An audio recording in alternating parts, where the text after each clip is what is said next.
We need builders, not idealists. You don't belong here. That's what my father said to me at the last strategy meeting I was ever invited to. I stood up, gathered my wounded pride and a blueprint no one even glanced at, and walked out. I left my family behind, but 5 years later, they came looking for me. At first, I thought they genuinely needed my help. Turns out, they only wanted my signature to leverage the career I'd built to cover mistakes they never had the courage to admit. I'm not sharing this to tear anyone down. I'm here to ask, is there a limit to loyalty, especially when your family never truly valued you? I'd love to hear your thoughts. Hey there, I'm Owen Mitchell, 36, living in a quiet suburb about an hour outside Portland, Oregon. Every morning, I wake up in a small wooden house I designed myself, solar-paneled roof, recycled water system, and just enough open space to work and breathe freely. I'm the founder and head of Verdant Haven Studio, an architecture firm focused on eco-friendly, sustainable housing. We don't just build houses, we're redefining what home means for folks who thought a decent place in nature was out of reach. From a dilapidated wooden shack and nothing but my own hands, a young student and I turned it into our first office. Today, Verdant Haven operates across 3 states, with dozens of projects celebrated at international green architecture conferences.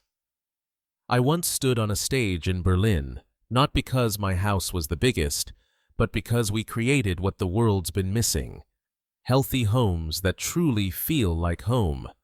Every time I look back on that journey, I quietly thank my past self, the 31-year-old me, starting from scratch, fresh off being cut from the family business by my father and dismissed by my younger brother. I thank him for walking away, for not wasting time proving his worth to people who never cared to see it. I didn't wait for acceptance. I carved out my own space, one no one could take from me. I was 31 that year, a civil engineer who graduated with honors from UCLA, LEED certified in green building, and had worked unpaid at my family's company for nearly 3 years after college. I used to think that if I worked hard enough, long enough, they'd finally acknowledge me. But that Monday afternoon, I realized sometimes it's not about trying harder. It's about trying in the wrong place. The meeting began with a proposal from my younger brother, Caleb, for a resort development in Red Rock. The plan was ambitious, with inflated numbers, an investment budget far beyond sustainable, and not a single item meeting current environmental standards. At first, I just took notes quietly, but the more I listened, the more my neck burned, like pressure was building in my chest. When Caleb reached the section on building materials, I couldn't stay silent. I jumped in as soon as he finished. Still using red sand-mixed concrete from Arizona? And what about the wastewater treatment system? It's not in the plans. Caleb shrugged, resting his chin on his hand, completely unfazed. The town's main treatment plant handles it. What's the problem? Realizing this wasn't a minor oversight, I set my pen down, my voice firm but steady. The problem is that plant's been over capacity since last year. If Jenkins, the building inspector, finds out, they'll shut this down before we even break ground. That's when my father cut in, clearly irritated that I was calling Caleb out. He narrowed his eyes, making the room feel colder. You saying Caleb doesn't know what he's doing? I swallowed hard, nodding slowly. No, I'm saying he didn't do a thorough check. If we move forward like this, we'll get sued and lose everything. Backed by our father, Caleb let out a soft, contemptuous laugh, meant to sting. Typical, always looking to tear someone down. I turned to him, my shoulders tightening, holding back from reacting on impulse. I kept it simple. I'm not tearing anyone down. I'm trying to keep this company from going bankrupt over a plan that reads like a kid playing with Legos. The air in the room grew so thick, I swear I heard the accountant's pen drop from across the table. Then my father spoke, leaning forward, tapping the table slowly, his voice low and deliberate, like he was reading a verdict he'd settled on years ago. "We need builders, not idealists. You don't belong here." Those words hit like a blade. I didn't stay another minute. I placed both hands on the table, stood, and said, my voice quiet, but carrying to my mother at the far end, "Then I'm leaving this company today." A soft murmur rippled through the room, quickly swallowed by silence. My father didn't react right away.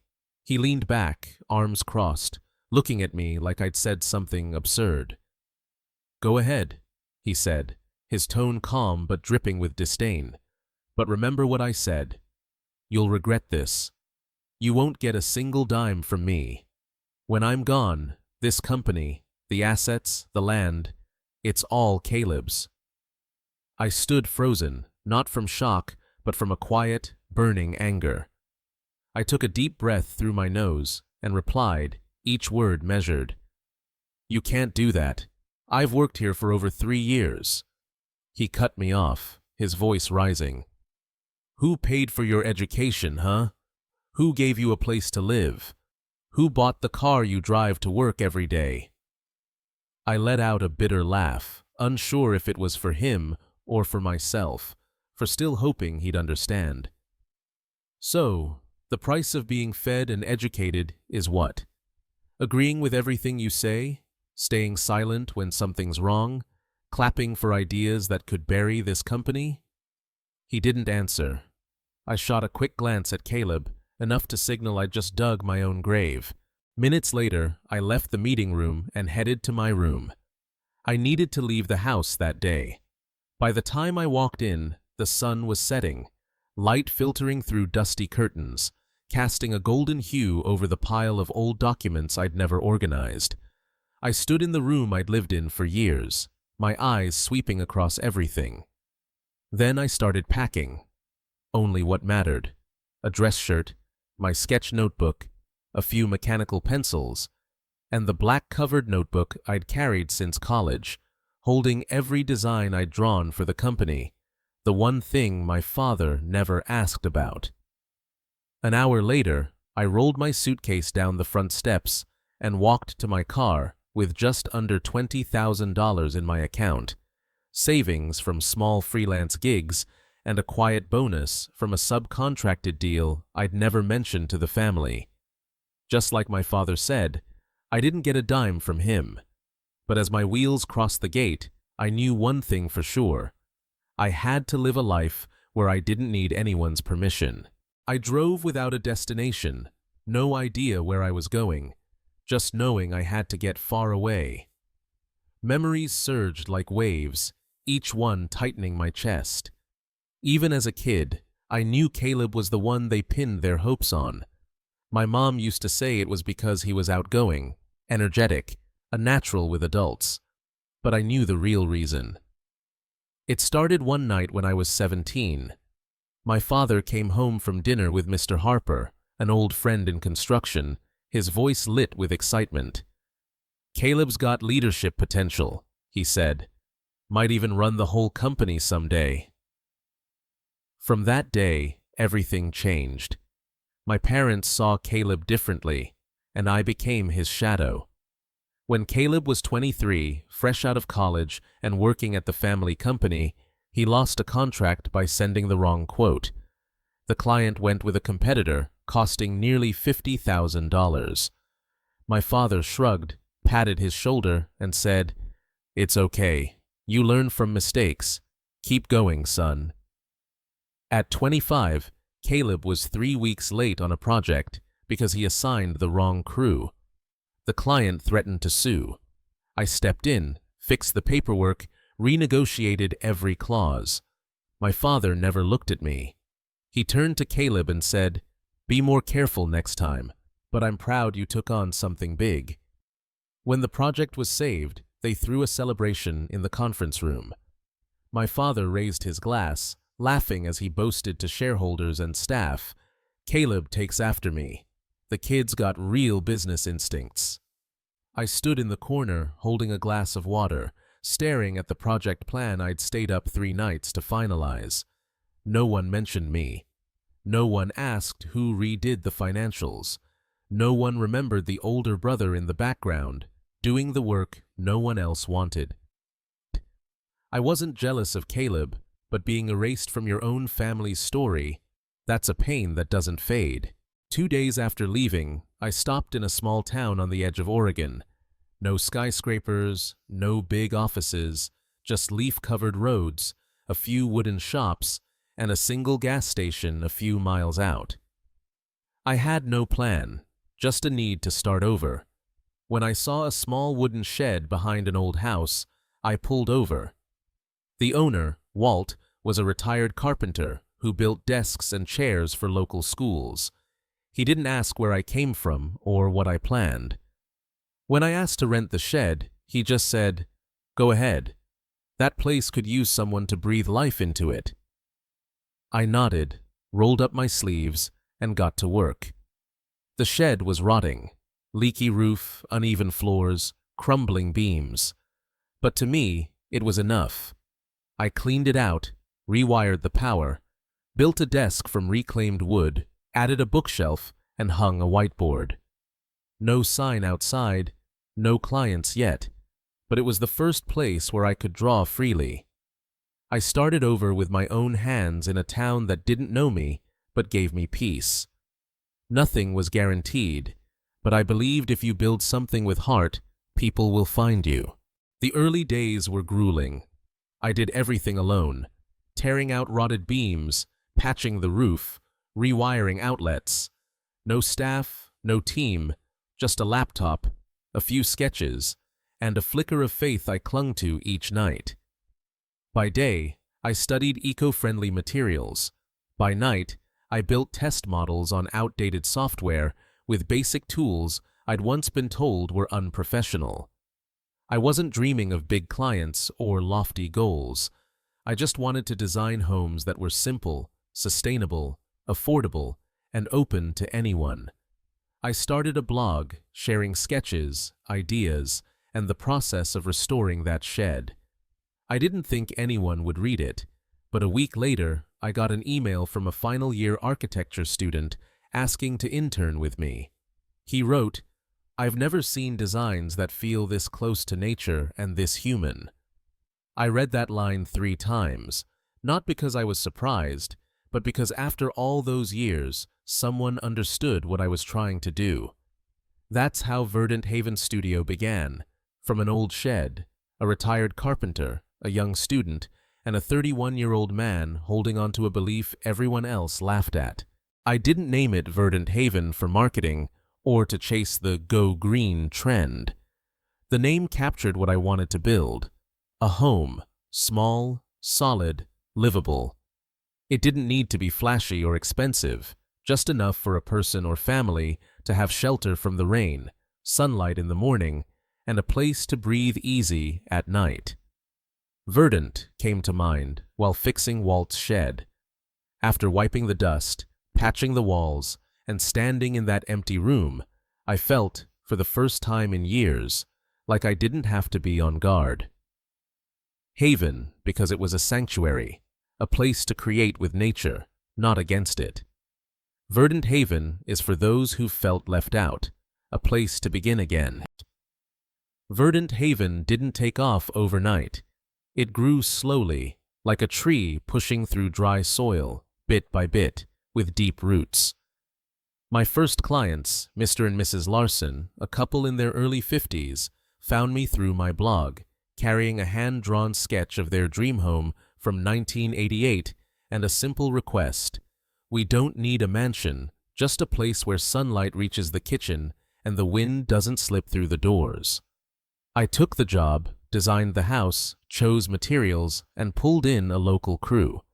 It was barely 1,000 square feet, but when it was finished, Mrs. Larson stood on the porch, tears in her eyes, because the bedroom had a small window overlooking the flower garden she'd tended for 10 years. A month later, I had 2 new projects, referred by the Larsons. That's how Verdant Haven began to grow. 3 months later, a small Seattle design magazine quoted my blog. 6 months later, I was invited to speak at a sustainable architecture conference, I showed up with an old backpack and a few phone shot photos. No slideshow, no printed catalog. I just told the story of Walt's shed, the first intern who emailed me, and the house with a window facing a flower garden. I ended with, "Sometimes you don't need to change the world. You need to help someone rebuild the place they call home." The room stood and applauded. I've never thought I was better than anyone. I just stayed true to my belief. A home should let people live fully, no matter their income or background. The more I worked, the more I realized not everyone gets a fair shot, but anyone can start again with patience and clarity. About a year after Verdant Haven took root, I started posting experimental designs on my blog, not to promote, but to document my work with real wood, soil, and light. I didn't expect attention, but one morning, I got an email from a group of professors in a local architecture network building housing for low-income families. They'd read my blog and were struck by a 1,000-square-foot home I'd designed for an elderly couple. They asked if I'd help with a project in Eastern Oregon, 3 model homes for families needing temporary shelter before winter. I said yes immediately, no questions about pay. This was why I left the family company, not to design mansions for people who'd barely live in them, but to build homes for those who needed a roof most, even if it was small, as long as it felt like home. Weeks after finishing those homes, a young reporter from Green Living Today, a magazine on sustainable architecture and minimalist living, messaged me. She'd seen photos of one of our houses, with its solar-paneled roof and rainwater system, and asked for an interview about designing a home with near-zero reliance on the power grid. She emailed first, but later drove out to meet me. We sat under the workshop's porch, surrounded by the scent of fresh-cut wood and the rustle of pine trees. She asked technical questions, but really wanted the why. Why small homes?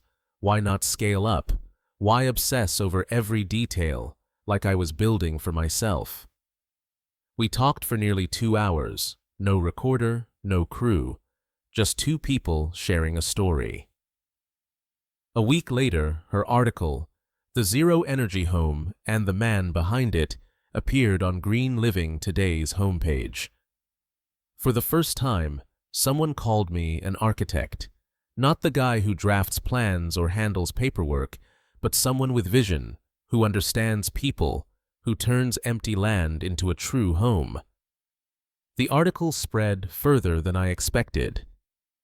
A month later, I got an invitation from an NGO in Germany for a symposium on ecological architecture, asking me to speak on small, community-focused housing.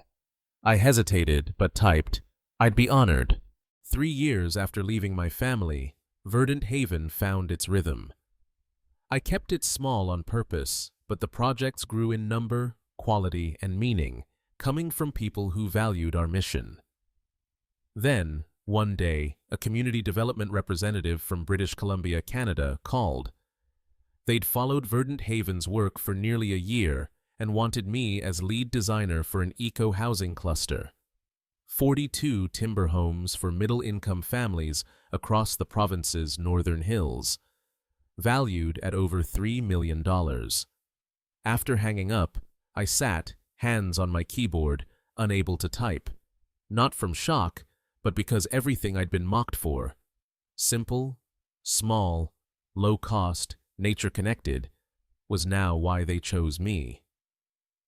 Months later, when the project was announced, Eco Homes World magazine featured our work, calling me America's Forgotten Builder. I read that line over and over, not for pride, but because it rang true. I'd been pushed out of boardrooms, dismissed as the extra, the unnecessary. Now, I knew I didn't need to prove anything to anyone. I just needed to keep building what I believed in. 5 years after leaving, I'd built my own place. Verdant Haven, once a tiny workshop with 3 people, grew to a team of over 50. Young architects, clean energy consultants, and a design lab focused on micro-ecological housing for rural communities. I no longer did everything myself, but I still visited the workshop each morning, walked through model homes, and talked with interns. Despite a busier life, I kept the same phone number and email, not expecting anything from my family, but thinking if they ever truly needed me, they'd know how to reach me. For 5 years, there was nothing. No calls, no messages, not even a check-in. Not when I won an award in Berlin, not when Verdant Haven hit the international press. Nothing. Sometimes, late at night, when work quieted, I'd think of backyard dinners at the old house. Mom laughing as she washed vegetables, Dad calling, "What's for dinner?" But work kept pulling me forward. Build schedules, design meetings, travel. I thought whatever bond we had was severed, and I stopped blaming or hoping. Then, 4 months ago, on a quiet Friday afternoon, as I was leaving the studio, my phone rang. The screen showed a name I hadn't seen in years. Mom. I stood by my car, keys in hand, frozen, unable to start the ignition. Everything went still. I knew they were coming back into my life one more time. I stared at the screen for a few seconds before answering. It had been nearly 5 years, and this was the first time I'd heard my mother's voice. It trembled, maybe from urgency or hesitation. "Owen, it's Mom. Your father had a stroke last week. He's in the ICU. Caleb's out of options. They're suing the company for breach of contract. The lawyers are threatening to seize assets if we can't pay." I gripped the key, saying nothing. She continued, "Can you help? Just for a bit. I don't know who else to turn to." That's how they came back. No apology. No, "How are you?" Just, "Can you help?" I didn't respond. I hung up before she could say more. The next morning, I was at the hospital, standing outside the ICU window, still holding a gas station coffee. Inside, my father lay motionless, half his face darkened, the corner of his mouth drooping. I didn't go in, just stood, staring through the glass like he was a stranger. Minutes later, my mother approached, wearing a thin coat, clutching a thick folder. Her face was worn, but her eyes held that familiar urgency, the kind I'd seen when she wanted me to understand for the family's sake. She didn't ask about me or mention my 5-year absence. She handed me the folder and said, steady but pleading, "They need someone to co-sign the loan, just temporarily. Once things settle, we'll sort it out." I flipped through the pages. At first, nothing seemed odd until I hit the collateral section. Verdant Haven Studio. My grip tightened, eyes locked on the words. The collateral wasn't the family home, their real estate, or the company I'd worked for. Just the name I'd built from a shed and my own hands 5 years ago. I looked up. My mother stood there, eyes fixed on mine, unblinking. I couldn't hold back. I closed the folder and pushed it back toward her, my voice low, sharp, each word clipped. Verdant Haven Studio as collateral for a $2 million loan? My tone startled her. Her hands shook as she steadied the papers, like she'd been caught hiding a card. Before she could speak, a voice I hadn't heard in years cut in. "Calm down. It's just a temporary guarantee." Caleb. He walked up, uneasy but speaking with that same confident, half-explaining tone, like I was the one who didn't get it. "As long as your name's on it, the bank will approve it faster. Once things stabilize, you can pull out. No one's touching Verdant Haven." I let out a dry, sharp laugh, the kind that comes from being done. I turned to Caleb, my stare so cold he stopped mid-step. "You think I'm stupid enough to co-sign a $2 million loan for the same company you've been running into the ground?" Caleb froze. My mom raised a hand to speak, but I leaned toward her, cutting her off. "Don't. Let me finish." I pointed at the folder, my hand trembling, not from fear, but anger. "The collateral is Verdant Haven, so where's the house, the cars, the land? What about the company's shares? Why isn't any of that on the table? Why my company? She glanced at Caleb, swallowing hard, her eyes wavering. He looked down, shoulders hunched, like a kid caught lying. I knew then. Don't spin it. Tell me the truth. They're gone, aren't they? Sold, mortgaged, tied up in lawsuits. There's nothing left. I took a breath, looked at my mother, my voice no longer sharp but final. You didn't come out of love. You came because you needed a clean name, a shield to save the company you, Dad, and Caleb dragged to the bottom. I paused, my hands curling, then loosening, like cutting a final thread. 5 years. Not one of you asked if I was alive. Not a message, not a call. I walked away with $20,000 I'd saved since I was 18, a suitcase, and the last shred of pride I had. I was kicked out with one sentence. You don't belong here. Now you want me to sign off, put Verdant Haven, the one thing I built from nothing, on the line for your mistakes. I exhaled, my chest heavy, like a weight had finally hit the ground. No, I'm not signing. Not because I'm ungrateful, but because I've learned family isn't a place where helping means closing your eyes and saying yes, especially when that family left you with nothing but silence when you needed them. I turned and walked away, their calls fading behind me. After that day, I cut contact, not out of anger, but because I didn't want to keep reminding myself I was just the backup plan. I didn't block their numbers. I just stopped feeling the need to answer. Sometimes, silence is the kindest response I have left. A month ago, I was in Berlin at a sustainable architecture conference presenting a model of a small home built from reclaimed wood. I called it the Unbound House, simple, unflashy, a symbol of a life that can't be bought, of someone who chose to walk away when no one chose to keep him.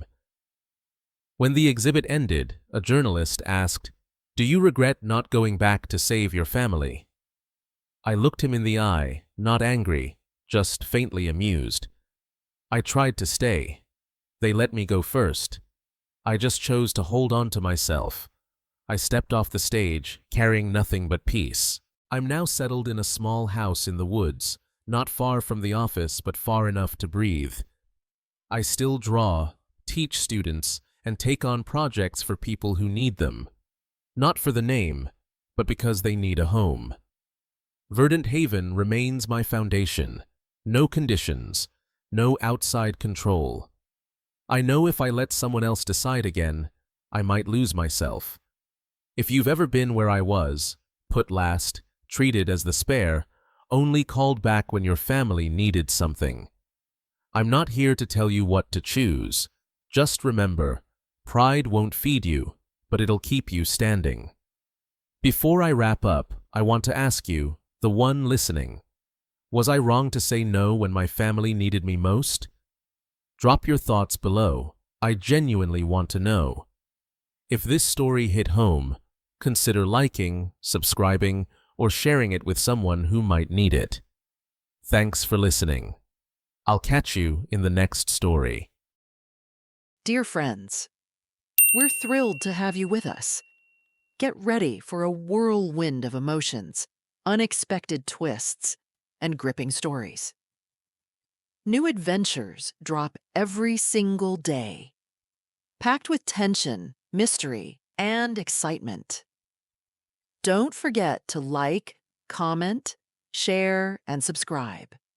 This channel is made for you, and the most thrilling moments are still to come.